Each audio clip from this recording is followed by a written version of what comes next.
자, 임팩트 있는 자소서 파트 3입니다. 자, 그렇다면 임팩트 있는 자소서는 아까 배우고 느낀 점이 스펙이었죠. 그 스펙을 어떻게 연결하느냐가 바로 임팩트 있는 자소서고, 그걸로서 다른 학생과 차별성을 가질 수 있겠죠. 자, 결론부터 학생들의 다양한 모습을 하나의 컨셉으로 구현하는 작업이 자기소개서 쓰기입니다. 즉, 다양한 모습을 거기서 내가 스펙이 될 만한 배우고 느낀 거를 뽑고요. 그것을 연결하고 융합하면서 어떤 하나의 컨셉으로 쭉 써줘서 그것을 읽은 대학의 입학사정관들이 이 학생의 모습은 이런 거구나 라는 전체적인 모습을 그리고 학생부에 있는 개별적 사실을 하나하나 읽어가면서 이 학생이 우리 대학에 들어올 만한 학생인지 아닌지를 평가하게 만드는 거. 그것이 차별적이고 임팩트 있는 자소서다라고 말을 하는 거죠. 자, 자소서는 일반적인 글쓰기와 같이 잘 쓴다고 해결되는 것이 아닙니다. 어떤 학생들은 미사어구 같은 거를 생각을 하고요. 어떤 거는 문장이 잘 만들어져야 된다고 생각해요. 그것도 중요할 수 있습니다. 그렇지만 일반적인 글쓰기에선 그것이 전부일런지는 모르겠지만 자소서는 잘 쓰려고 노력한다고 해서 해결된 문제가 아니라는 거예요. 자신의 가치를 드러낼 컨셉이 필요하기 때문입니다. 그래서 자신의 가치를 드러낼 컨셉이 중요하다고 강조하는 겁니다. 그래서 우리가 앞으로 4강 이후에서 1강부터 3강까지는 일반론을 설명하는데 이 일반론을 빼놓으시면 안 돼요. 일반론을 이해를 하셔야지 왜 합격 자소서를 가지고 이런 얘기를 하는지를 이해할 수가 있다는 거예요. 그래서 합격 자소서에 담긴 컨셉의 코어를 이해한 후에 진정한 임팩트 있는 자신만의 컨셉을 담은 자소서를 구성하는 것이 필요하다라고 얘기할 수가 있는 거죠. 자, 계속 설명해 볼게요. 그러면 앞으로 이제 자소서 2번을 얘기할 때는 제1활동, 제2활동, 제3활동 이렇게 얘기를 할 거예요. 왜 그러냐면 그 활동이 3개를 쓰는데 3개 이내에요. 2개 써도 되지만 3개가 더 유리할 수 있는 것 같습니다. 뭐 2개에서 그것이 배우고 느낀 점이 많다면 2개 쓰는 것도 괜찮습니다. 뭐 2개냐 3개냐 갖고 합격 여부가 결정되는 건 절대 아닙니다. 어차피 뭐라고 되어 있나요? 3개 있는데요. 하나는 좀 문제가 있겠죠. 자, 임팩트 있는 자소서는 무엇인가? 다른 활동, 그러나 일관된 컨셉. 아까 그랬죠. 여러 가지 다른 활동을 했지만 어떤 일관된 컨셉으로 이렇게 쭉 정리하는 게 중요하다라고 이제 얘기를 한 바가 있습니다. 자, 이번에서의 제1활동에서는 이거 예시입니다. 합격한 학생의 개별 활동을 하나의 컨셉으로 수렴하도록 모이도록 어떻게 했나 보죠. 저는 고등학교 1학년밖에 다니지 못했지만 이 학생 뭐냐면 검정고시 출신이라고 해요. 그 시간 동안 기억에 남고 있는 일을 많이 했다고 생각합니다. 고교 시절 중 가장 기억에 남는 활동은 신문부 동아리 활동이었다 그랬어요. 신문부 동아리 활동도 사실은 뭡니까? 굉장히 많죠. 고등학교마다 굉장히 일반적으로 있는 동아리 활동입니다. 그래서 교지를 만들었대요. 교지와 신문을 간행하는데 참여했대요. 교지 만들고 신문 만드는 건 어느 학교나 있을 법한 거죠. 저는 그해 학교 교지의 전체 컨셉을 구성하고 기획하였죠. 각 반에 우리 반이 최고다. 자, 이런 어떤 타이틀, 우리 반이 최고야 라는 타이틀로 학생들한테 이렇게 모아서 이제 교지에 했어요. 그러면은 우리 반이 최고다라는 소재가 굉장히 훌륭한 소재입니까? 뭐 괜찮은 소재긴 해요. 그렇지만 이것이 뭐 독특하고 이 학생의 뭐 본질을 나타내고 이런 거는 아닌 것 같아요. 우리 반이 최고다라는 타이틀로 다른 반과는 다른 우리 반만의 장점과 특색을 소개해달라고 요청했습니다. 그리고 학교 졸업생들을 직접 만나서 인터뷰하고 선배로서 후배들에게 조언의 말하고 본인 학교를 다시 간다면 꼭 다시 해보고 싶은 거 이런 것들을 물어봤다는 거예요. 이거는 괜찮은 것 같아요. 왜냐면 일반적으로 교제하면 학생들한테 학교에 지금 재학 중인 학생들이 이것저것 모으고 학교 선생님들한테 원고 받고 뭐 교장 선생님들한테 원고 받고 해서 끝내버리는데 이 학생은 직접 나가서 했죠. 이 활동은 괜찮습니다. 굉장히 부지런한 모습이죠. 이거를 근데 전공 적합성 이런 거를 보기보다는 이 학생은 뭐냐면 미술 사학 또는 사학을 전공하고 싶었던 학생이에요. 왜냐하면 이 학생은 미술 쪽에도 관심이 많았고요. 그렇다고 그림 그리고 이런 건 아니고요. 결국에는 이 학생이 하고 싶었던 장래 희망은 보건사가 되고 싶은 거였거든요. 그러면 미술사학이나 사학 둘 중에 하나를 선택해도 전공기에서는 선택해도 무방했었던 부분이 있습니다. 물론 미술사학이 더 가깝긴 하지만 근데 미술사학하고 신문부 동아리하고 무슨 관계예요? 직접적으로는 관계 없어 보이죠. 근데 뒤에 가면 이 학생이 배우고 느낀 점이 전공 적합성으로 만들었어요. 보죠. 교지와 신문을 만드는 것은 단순히 학교의 관행물이 아니며 제가 속해 있는 곳의 역사를 직접 기록한다는 의미를 가집니다. 이런 사실은 정말 흥미롭게 다가왔습니다. 또한 제가 만드는 것이 나중에 후배들에게 보여줄 수 있다는 생각에 더욱 그 일에 적극적으로 참여를 했다라는 얘기가 나옵니다. 이 학생의 전공 적합성을 보여줄 수 있는 가장 중요한 업고 하나는 뭘까요?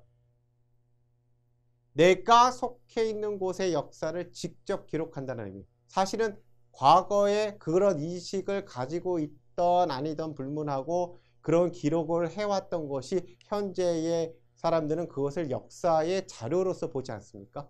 그런 관점을 봤죠. 그러면 이 학생은 어떠한 관념이 굉장히 깊은 관념을 갖고 있다고 보는 거죠. 역사적인 안목이 있는 학생이죠. 시작은 뭘로 시작했어요? 신문부 동아리 활동을 시작했죠. 만약에 내가 미디어 커뮤니케이션이나 언론 정보 또는 신문 방송 쪽으로 가려면 신문부 동아리에서 활동해서 있는 내용을 직설적으로 직접 얘기해 주겠죠. 그렇지만 이 학생은 똑같이 다른 학생과 같이 신문부 동아리 활동을 했음에도 불구하고 미술 사학이나 사학을 전공하고 싶었기 때문에 그것을 역사와 연결시키기 어렵다고 생각한 게 아니고 그것을 배우고 느낀 점을 중심으로 연결했다는 거죠. 이게 임팩트 있는 자소서죠. 차별성이 있는 자소서죠. 자, 다음 거 보면서 또 얘기해보죠. 자, 임팩트 있는 자소서는 무엇인가에서 다른 활동, 그러나 일관된 컨셉으로 전공 적합성 만들기 그 하나 더 해보도록 하겠습니다. 이건 제2 활동입니다. 아까 말씀드린 대로 이제 합격 자소서의 2번 자소서를 분석할 때는 항상 1활동, 2활동, 3활동 이렇게 얘기할 거예요. 개별 활동을 하나의 컨셉으로 수렴하도록 만들기거든요. 뭐 000에서 지역입니다. 이 학생은 검정고시 출신이라고 말씀드렸죠. 그 다음에 또 하나는 미술 사학이나 사학을 전공하고 싶었었고요. 해외로 나갔지만 해외로 나간 것 자체는 중요한 스펙이 아닙니다. 이거 절대 아닙니다. 과거에는 어떤 경우가 있었냐면 해외로 봉사활동 가서 중요한 스펙으로 인정받았을 때도 있었습니다. 그건 아주 과거의 일입니다. 아주 과거의 일이고 현재에서는 절대 그런 일 없으니까 이런 걸 스펙으로 보시면 안 돼요. 자, 000에서 고등학교를 다니며 가장 좋아하고 열심히 참여했던 수업은 방과 후 특별 수업과 심화 수업입니다. 이 학생은 뭐냐면 해외로 나가서 고등학교에 정식으로 다닌 건 아니고 청강을 했어요. 청강을 했다는 사실 자체도 그건 서류로 제출했습니다. 그래서 방과 후 특별 수업과 심화 수업이죠. 특별 수업은 그 주에 배운 수업을 바탕으로서 교회 체험 활동을 한 건데요.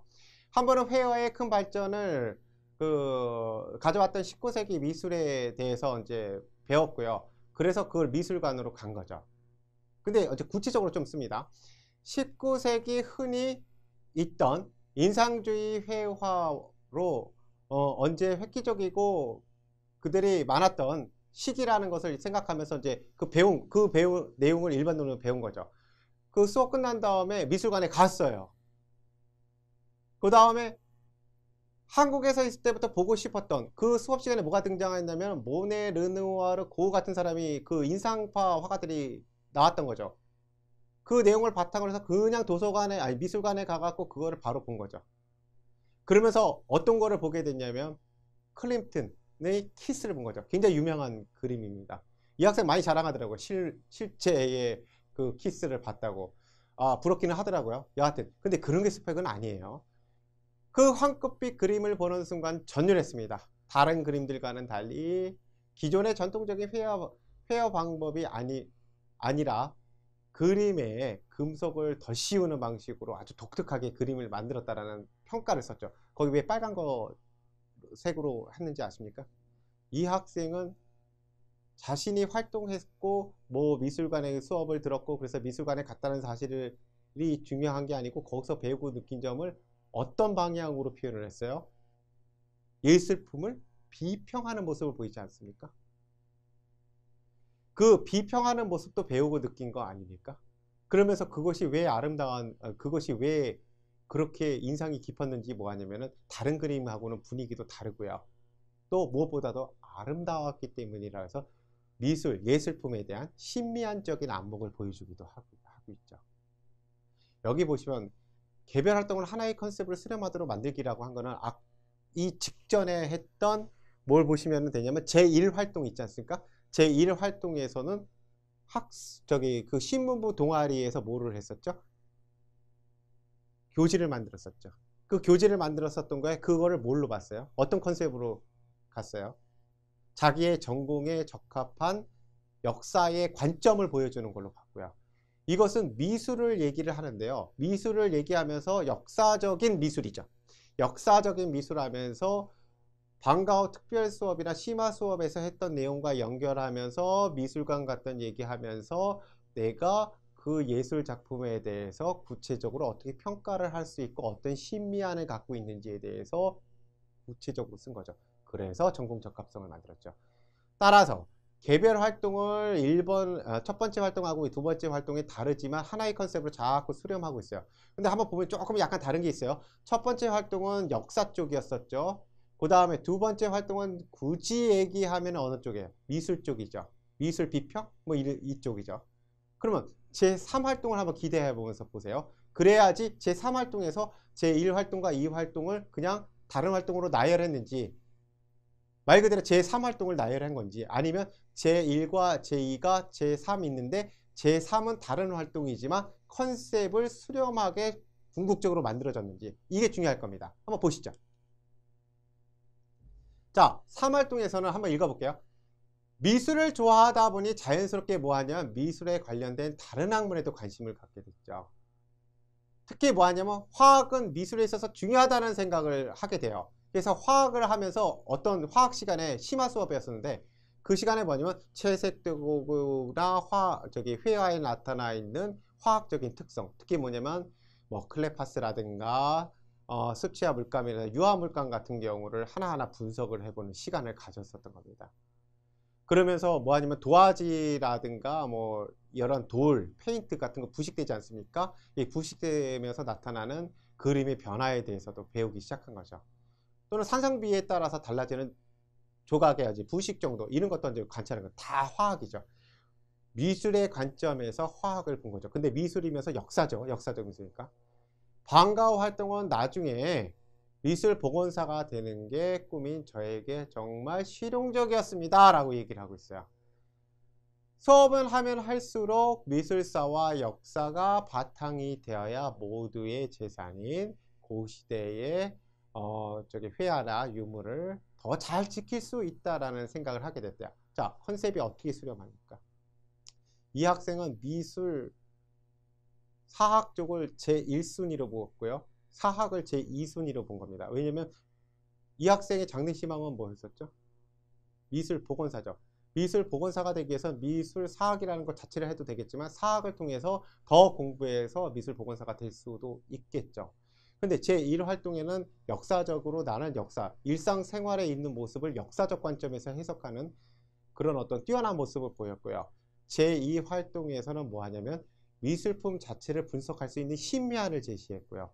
세 번째는 화학 시간이었는데 그 화학은 미술과 관계에 있는 시간이었는데 그 미술과 관계된 것이 나의 장래 꿈인 미술 복원사가 되는 것을 구체화시켰다고 해서 수렴을 했죠.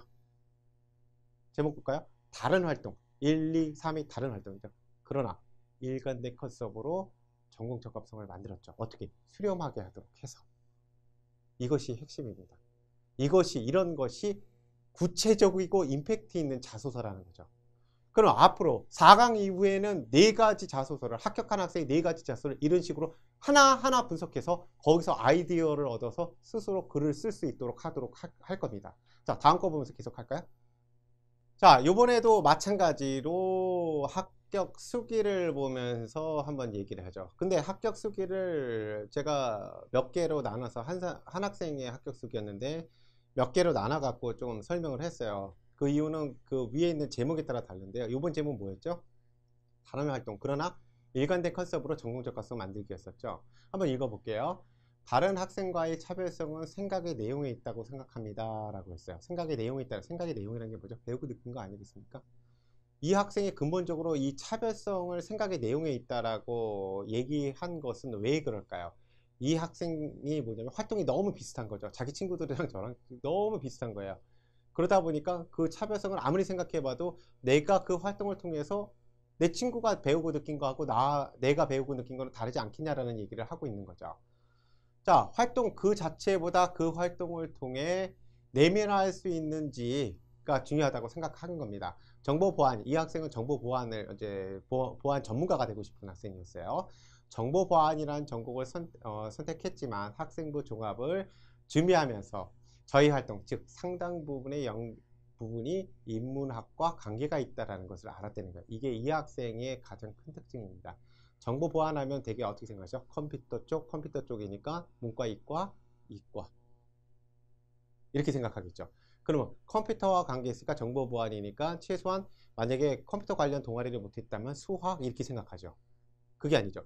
이 학생은 당연히 자연계 학생이었는데 왜냐면 내가 이렇게 배우고 느낀 점을 계속 정리를 하다 보니까 결국에는 인문학과 연결된다는 거죠. 이거 뭐하고 관계가 있습니까? 각 대학의 인재상하고 관계 있지 않습니까?